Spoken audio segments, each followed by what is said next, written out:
তো একদিন বাসায় মেহমান আসছে, ছোটটা পুরো পাগল হয়ে গেছে, এই দরজায় ওই দরজায় যে বাড়ি খাইতেছে, এত খুশি।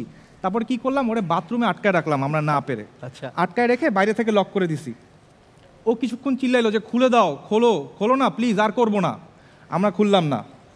তারপরে ও কিছুক্ষণ ওখানে থাকার পরে পরিবেশের সাথে মানায় নিয়ে ও কি করলো, ও ভিতর থেকে এখন দরজা আটকাই দিল। আমরা বাইরে থেকে বলতেছি খুলো, খুলে দাও, খুলো না, আর করবো না।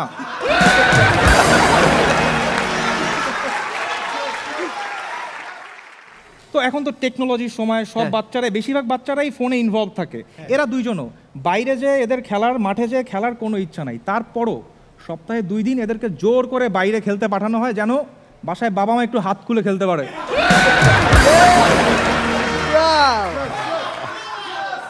তো আমি বড়টাকে একদিন লিখতে দিলাম গাছ লাগানোর প্রয়োজনীয়তা লেখ। ও বেশ ভালোই লিখছে, কিন্তু শেষে একটু ভুল করে ফেলছে। ও লিখছে এইভাবে যে গাছ আমাদের অক্সিজেন দেয়, ছায়া দেয়, ফল দেয়।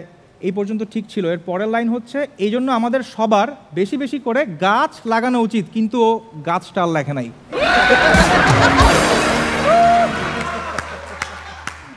তো ভালো কথা, আমরা সবাই গেলাম চিড়িয়াখানায়। আমার 2 ভাগ্নে এত এক্সাইটেড, ওদের এক্সাইটমেন্ট দেখে বানর লজ্জা পেয়ে গেছে। তারপরে হাতির খাঁচার সামনে গেলাম, আমার ভাগ্নে বলতেছে মামা এটা কি? আমি বললাম হাতি। হাতির সামনে এটা কি? আমি বললাম সুর। এটা দিয়ে কী করে? শ্বাস নেয়। ভালো কথা, আমরা চিড়িয়াখানা দেখে বাসায় গেলাম। তো 2 ভাই গোসল করতে ঢুকে ঝগড়া লাগাই দিছে। শুনলাম বড়টা ছোটকে বলতেছে কি রে তুই শ্বাস কীভাবে নিস এত ছোট সুর দিয়ে?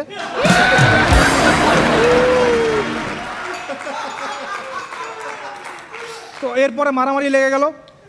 এর থেকে আমরা কি বুঝতে পারি? ছোট বাচ্চারা হচ্ছে খুচরা পয়সার মতো। একটা থাকলে সমস্যা নাই, এর বেশি থাকলে ঝনঝন শব্দ। Thank you.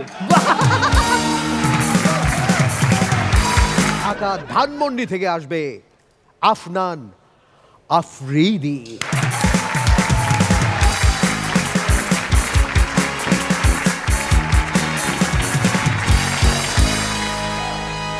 আসসালামু আলাইকুম জাজেস।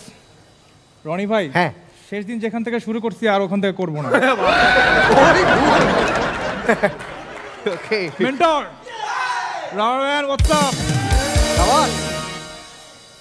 তো আমি একটা ছোট বাচ্চাকে পড়াতাম। আচ্ছা, একদিন ওকে মারলাম, এরপর ও আমারে মারলো, ওর মাও মারলো, ইভেন ওর বাবা বাসায় এসে আমারে মারলো, কারণ ছোট বাচ্চাটা আমারই ছোট ভাই ছিল। তো আমাদের পাশের বাসায় আমার বড় বোন থাকে, ওর 2টা ছেলে। বড়টা পড়ে ক্লাস 3-তে, ছোটটা প্লে গ্রুপে। আদর করে আমরা ওদেরকে ডাকি বিচ্ছু। আচ্ছা, বিচ্ছু নামের কারণ কি? একদিন শুনলাম বড় ভাই টিভি ভেঙে ফেলছে ছোট ভাইকে বাঁচানোর জন্য। টিভিতে বলে বাঘ দেখাইছে, ওই বাঘ ছোট ভাইকে খেয়ে ফেলবে, এই জন্য বাঘ মারতে যেয়ে টিভি ভেঙে ফেলছে।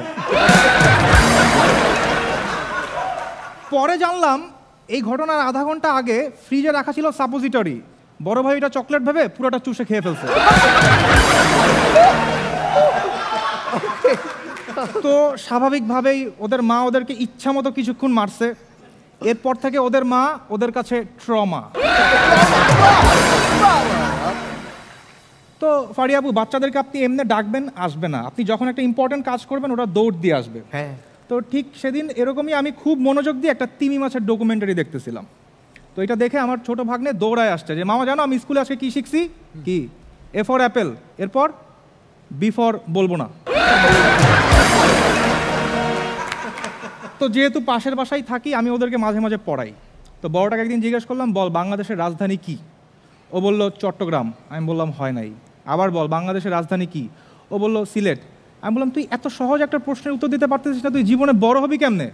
কেন মামা, বাংলাদেশের রাজধানী ঢাকা বললে কি এখনই বড় হয়ে যেতাম?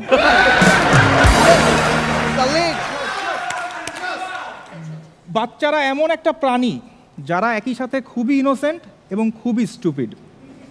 আমি বলি কিভাবে, আমার ছোট ভাগ্নে যেটা প্লে গ্রুপে পড়ে আমার কাছে আসছে যে মামা কানে কানে একটা কথা শুনবা, বল। মুখের কাছে এসে ফিস ফিস করে বলতে যে মুখের উপর একটা হাঁচি দিয়ে দিল। আরেকদিন এইটাই দেখি ওর বাবার ঘাড়ে বসে আছে, চুল টানতেছে, অনেকক্ষণ হয়ে গেছে, ওর বাবাও কিছু বলতেছে না। আমি একটা পর্যায়ে উঠে বললাম এই নাম, চুল টানতেছিস কেন তুই? কই মামা আমি তো চুল টানতেছি না। তাহলে? চুইংগামটা আটকায় গেছে, বের করার চেষ্টা করতেছিলাম।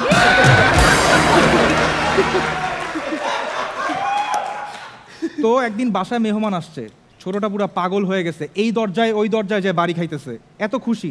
তারপরে কি করলাম, ওরে বাথরুমে আটকায় রাখলাম আমরা না পেরে। আচ্ছা। আটকায় রেখে বাইরে থেকে লক করে দিছি।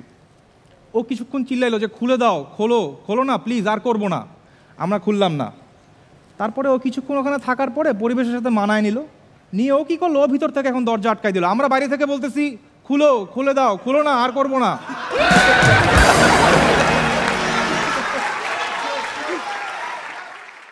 তো এখন তো টেকনোলজির সময়, সব বাচ্চারাই, বেশিরভাগ বাচ্চারাই ফোনে ইনভলভ থাকে। এরা দুইজনও বাইরে যে এদের খেলার মাঠে যে খেলার কোনো ইচ্ছা নাই, তারপরও সপ্তাহে 2 দিন এদেরকে জোর করে বাইরে খেলতে পাঠানো হয়, যেন বাসায় বাবা মা একটু হাত খুলে খেলতে পারে।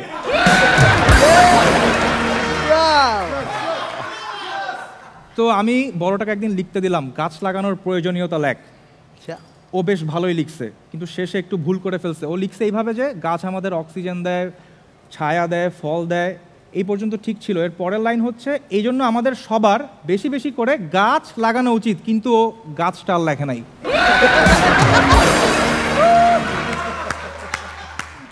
তো ভালো কথা, আমরা সবাই গেলাম চিড়িয়াখানায়।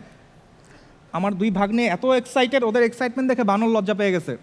তারপরে হাতির খাঁচার সামনে গেলাম, আমার ভাগ্নে বলতেছে মামা এটা কি? আমি বললাম হাতি। হাতির সামনে এটা কি? আমি বললাম সুর। এটা দিয়ে কী করে? শ্বাস নেয়। ভালো কথা, আমরা চিড়িয়াখানা দেখে বাসায় গেলাম। তো 2 ভাই গোসল করতে ঢুকে ঝগড়া লাগাই দিছে। শুনলাম বড়টা ছোটকে বলতেছে কি রে তুই শ্বাস কীভাবে নিস এত ছোট সুর দিয়ে?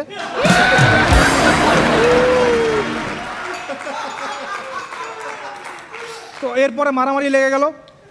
এর থেকে আমরা কি বুঝতে পারি? ছোট বাচ্চারা হচ্ছে খুচরা পয়সার মতো। একটা থাকলে সমস্যা নাই, এর বেশি থাকলে ঝনঝন শব্দ। Thank you.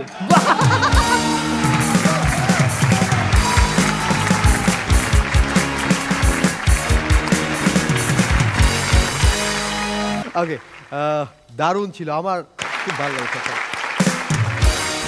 আশা করি আমাদের বিচারকদের একবারে মন ভরে গেছে। কে বলবে? মাঝখান থেকে বলবে শবনম ফারিয়া। আমি তো বলেছি Afnan is one of my favourite. I feel যে আজকে ওর একটা কাম ব্যাক হলো, কারণ লাস্ট পারফরমেন্সটা একটু অ্যাভারেজ ছিল প্রথম পারফরমেন্সের তুলনায়, বাট আজকেও আবার ব্যাক করেছে। ইট ওয়াজ ওয়ান্ডারফুল। আর ও যখন পারফর্ম করে এটা মনে হয় না যে ও কোনো কম্পিটিশনে এসছে, ইটস মোর লাইক ও সবাইকে এন্টারটেইন করছে। আর আমিও এনজয় করি, মানে জাজমেন্ট তো পরে, আগে এনজয় করাটা। সো আমার খুব ভালো লেগেছে। এবার কি বলবে আমিন ভাই? আমার কাছে ফিল হচ্ছিল যে আমরা ওর বাসার ড্রয়িং রুমে বসে একসাথে ওর ফ্যামিলির সাথে বসে আড্ডা দিচ্ছি। ওকে, আর ছোট ভাইটা কিরম জ্বালাচ্ছে? এবং ওর যে ভাগ্নি অলমোস্ট আমার যে ছোটটা আছে হ্যাঁ আর বড়টা আছে অলমোস্ট সেম, একই ক্যারেক্টারের।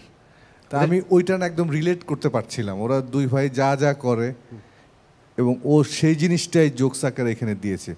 এবং কন্টেন্টগুলো এতটাই ন্যাচারাল ছিল যে যে কোনো জায়গায় যে কোনো স্থানে এটা প্লেস করা যায় এবং প্রত্যেকে এটা রিলেট করতে পারবে তার নিজের জীবন থেকে।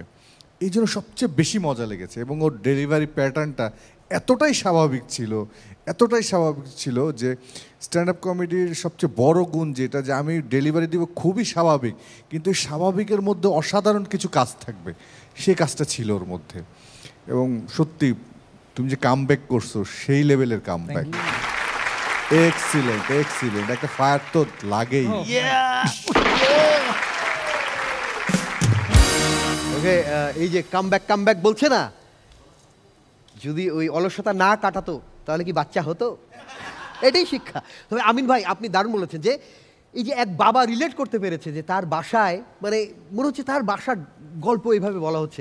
আমি আমিন ভাইয়ের বাসায় আমি অক্সিজেন সিলিন্ডার দেখেছি এত বড়, কারণ প্রায় একটা বলে তোর নিঃশ্বাস নিতে কষ্ট হচ্ছে না তো? ওকে, না একটু সুরে বললাম আর কি। এবার তুষার খান, তোমার আজকে এটা থার্ড পারফরমেন্স। গতকালটা তো খুব একটা ভালো হয়নি, সবাই বলেছে, তুমিও ফিল করেছো। আজকে আবার মনে হচ্ছে সেই আফনান। হ্যাঁ, এবং সেটা তো ছিলই, প্লাস আরও প্লাস। খুব ভালো ছিল। গতবার কনফিডেন্সের জায়গাটা অনেক কম ছিল, এবার অনেক ভালো মতন ছিল, সব কিছু গোছানো ছিল, খুব ভালো ছিল। মানে এই যে প্লাস বললো না, মানে পারফরমেন্সটা থার্ড, কিন্তু পারফরমেন্সটা থার্ড ক্লাস না, সেটা আবার ফার্স্ট ক্লাস। বাচ্চাদের নিয়ে বললেন না, আমি এক ছোট বাচ্চার কথা বলতে চাই। একটা ছোট বাচ্চার অনেক রকম প্রবলেম হয় যেটা কিন্তু তার প্যারেন্টসরা বুঝতে পারে না, তারা তাকে চাপিয়ে দেওয়ার চেষ্টা করে। একই ভুল, যেই ভুল বাবা মা করছে ওই ভুল আবার মানে বাচ্চা করছে, এটা মেনে নিতে পারবে না, কিন্তু বাবা মা ওই ভুল করছে। এটা কিন্তু বাচ্চার কাছে সবচেয়ে বড় একটা মাথায় কিন্তু টাচ করে যে কিরি বাবা আমার ভুল, কিন্তু তোমরা এটা ভুল না, এইটা বাচ্চার খুব প্রবলেম হয়। এই যে বাচ্চা কাচ্চার কথা বলছিলাম, চলে আসেন। এবার এই মঞ্চে পারফর্ম করতে আসছে মেহেদী হাসান, তরু অ্যান্ড ফ্যামিলি। সবাই সবাই সবাই সবাই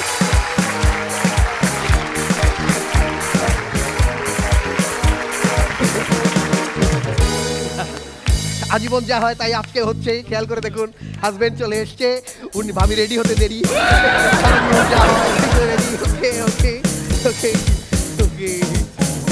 ওকে, মেয়েদের যেটা হয় ভাই, একমত আপনি যে সারাদিন বায়না আর সামনে থাকবে আয়না, সময় মতো আসে না, সময় মতো আসে না। ওকে, আমি অ্যাকচুয়ালি বলে রাখি যে আজকে এই ফ্যামিলি কেন এসছে এই সেটে, কারণ আজকে তরু ভাই পারফরমেন্স করছে না, পারফরমেন্স করছে আফনান আফ্রিদি ভাই। স্ট্যান্ড আপ যেহেতু পারফরমেন্স হচ্ছে, তরু ভাই দেখতে আসছে, দেখি কেমন করে। সামনের দিন তো আমার এবং ওয়াইফকে দেখাতে নিয়ে এসছে, দেখো ওদের চেয়ে আমি কত ভালো। তরু ভাই একটু, আপনি তো আমাদের আছেন, একটু ভাবির সাথে কথা বলতে চাই। ভাবি, তরু ভাইয়ের পারফরমেন্স কেমন লাগে আপনার? আচ্ছা, আপনি বলবেন নাকি আমরা ফলাফল দেখে বুঝে নেব? বলো, একজন স্ট্যান্ড আপ কমেডিয়ানের ওয়াইফ আপনি, এইটা ফিলটা প্রাউড ফিল করেন না কি ফিল করেন একটু বলবেন? অনেকটা প্রাউড ফিল করি। একটু না মুখে না ভাবি, আমি জানতে চাই ভাইয়ারা তো স্টেজে এসে পারফর্ম করে, ওনারা কি রিয়েল লাইফে এরকম সেন্স অফ হিউমার ভালো থাকে, যোগ করে নাকি বাসায় গিয়ে ঝগড়া করে? না না, তোর সবসময় বাসায় এমনই করে, যোগ করে? ও না, আমি আপনার প্রশংসা শুনছিলাম মেকআপ রুমে, তো আমি জানি তরু ভাই চাকরি করে, তো আমি জিজ্ঞেস করছিলাম ভাই আপনি যে এখানে থাকছেন আপনার অফিসে প্রবলেম হচ্ছে না? বলকে আমার ওয়াইফ ম্যানেজ করছে। Thank you. একটু এর সাথে কথা বলতে চাই। কি নাম তোমার? সানাক। আজকে এই যে আফ্রিদি ভাই যা যা বললো বাচ্চা কাচ্চা নিয়ে, তোমার সাথে কতটুকু মিলে? কম মিলে। কম মিলে মানে তুমি খুব ভদ্র ছেলে? না, বাসায় অনেক দুষ্টামি করি কিন্তু বাহিরে ভদ্র। বাহিরে ভদ্র? বাসায় তুমি কার সাথে দুষ্টুমি করো? তুমি নাকি আরো আছে? না, আমার ছোট ভাই আছে। ওকে, গুড গুড গুড। আচ্ছা, আমি যদি ভুল না করি, মানে একজন স্ট্যান্ড আপ কমেডিয়ানের সন্তান হিসেবে বাসায় থাকলে হয় না দুই একটা নিজেরও কিছু অবজারভেশন আসে? আমার নিজের আসে না, বাবা আমাকে তৈরি করে দেয়। ওকে, সেটাই শুনি। কেমন? আমার বাবার ইচ্ছা আমি আর্মি হব, আর আমার মার ইচ্ছা আমি ডাক্তার হব, আমার দাদার ইচ্ছা আমি হুজুর হব।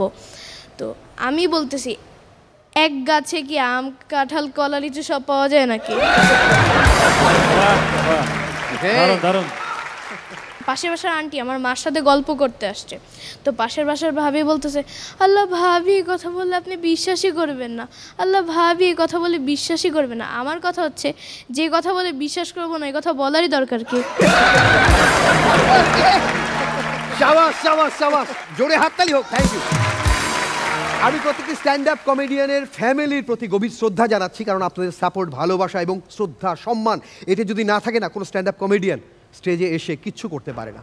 সো তাদেরকে অনেক কথা মেনে নিতে, অনেক কিছু শুনতে হয়। সো একটা বিগ সেলুট তাদের। থ্যাংক ইউ, থ্যাংক ইউ ভাবি। ওকে, অনেক অনেক শুভকামনা। প্লিজ এটা নিয়ে চলে যাও প্লিজ। এবার ভাবি সবাই এখানে বলবেন, আপনাকে